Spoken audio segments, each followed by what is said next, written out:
Ya, 329,000 tom DC dihantar ke Filipina, bukan dari Malaysia.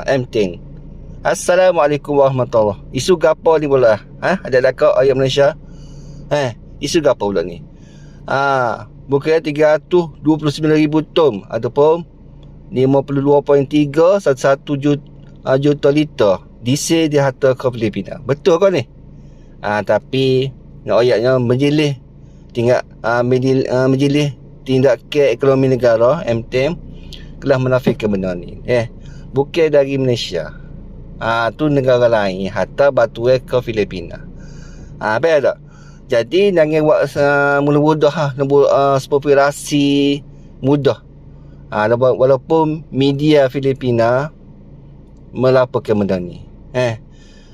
Betul ke? Kalaulah betul Malaysia menghantar 30